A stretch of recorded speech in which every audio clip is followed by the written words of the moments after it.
Good evening, ladies and gentlemen. We invite you to watch the English and Chinese program on the Central Television channel of Brunei Province.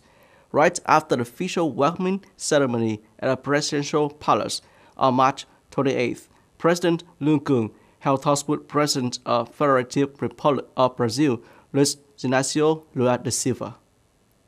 At a meeting, President Lung Kung affirmed that the president's visit had a special significance, vividly demonstrating the friendly relationship, close cooperation, and trust between the two countries, creating momentum to elevate and concretize the new framework of relations.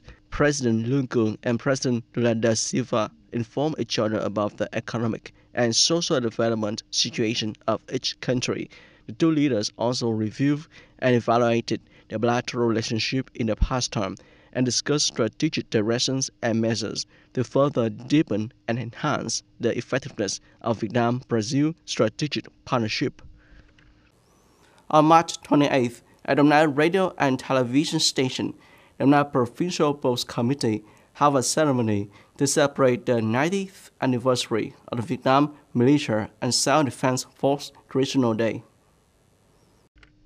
In his speech reflecting on the 90-year tradition of the Vietnam Militia and Self-Defense Force, Vice Chairman of the Brunei Provincial People's Committee, Nguyễn Xuân Hùng, emphasized that under the leadership of the party, the Brunei Militia and Self-Defense Force overcame numerous difficulties and challenges to achieve glorious feats. To ensure that the Militia and Self-Defense Force successfully completes its task in the new revolutionary period, Mr. Nguyễn Xuân Hùng requested that the work of building the militia and self-defense force should focus on proposed contents. The company requested that the militia and self-defense forces soldiers constantly train and strive to successfully complete all assigned tasks. Chairman of the Brunei Provincial Post Committee, Võ Tấn Đức, recently signed and issued Plan Number 104 to implement Decision Number 1588, dated December 17, 2024, of the Prime Minister. This decision approved the project on communication, dissemination, and quality improvement in the provision and effective use of online public services for 2025, with an orientation towards 2030 in the Brunei Province. The purpose of the plan is to propagate, disseminate, raise awareness and access to information on the provision and use of online public services, which is an important premise for developing digital government and promoting digital transformation in the province. Along with that, the plan will help maximize the capabilities and advantages of information types, implement multi-channel and multi-platform propaganda, dissemination, and guidance on online public services so that people and businesses know, understand, believe, and turn into action. On March 28th, the fourth term of Trảng Bom District People's Council held its 29th session, a thematic session to review and approve the proposal of District People's Committee on the arrangement and organization of apparatus of specialized agencies under the District People's Committee. At the meeting, the delegates of District People's Council reviewed and commented on a number of reports of District People's Committee, including the report on the allocation of civil servant positions in specialized agencies under the district, number of people working in the public services units and association assigned by the party in the state and district in 2025.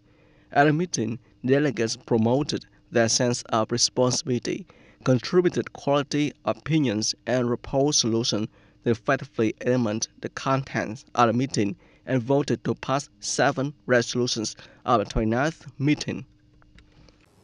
On March 28th, the Brunei Provincial Post Committee held a conference to meet with foreign invested enterprises (FDI) in the province, representatives of Japanese, Taiwanese, Korean Business Association, and leaders of more than 300 FDI enterprises in the province attended.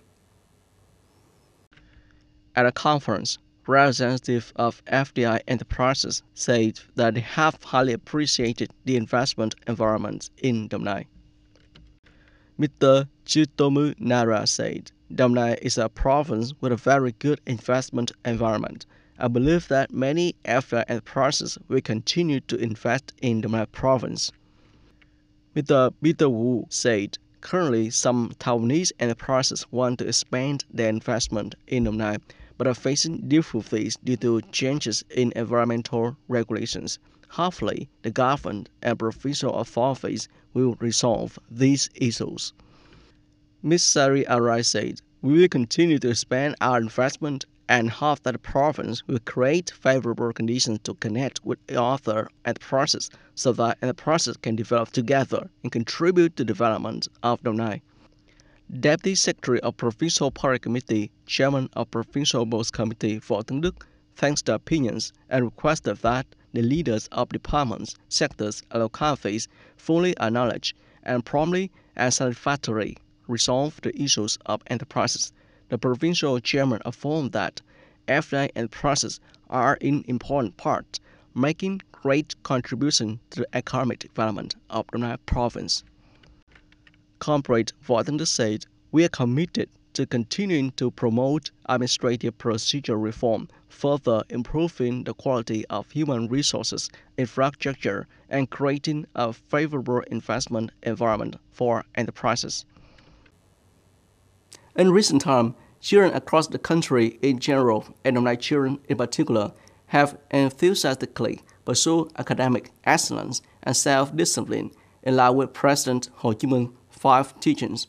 Among them is Lý Nhã Uyên, a 5th grade student at Lạc Long Quân Primary School in Xuân Phú Commune, Xuân Lộc District. Intelligent, witted, and full of confidence, these are the qualities that describe Lý Nhã Uyên. As a school team leader, she has been an outstanding student for 5 consecutive years and always sets a great example in team activities. Lý Nhã Uyên said, I hope my friends will do their best so that our Lạc Long Quân team can have a green, clean, and beautiful environment. Teacher Vũ Huy Tùng said, she possesses many life skills, especially the ability to organize events successfully. Born and raised in non-ethnic minority village, Lý Nhã Uyên comes from traditional family. As a second child, despite her young age, she's always mindful of having her parents and being respectful to her grandparents. Teacher Huỳnh Văn Nhật said, she's very well behaved and diligent in her studies. Her excellent result made the school proud. With what the team leader Lý Nhã Uyên has shown, she is truly a shining example of the spirit of learning and training.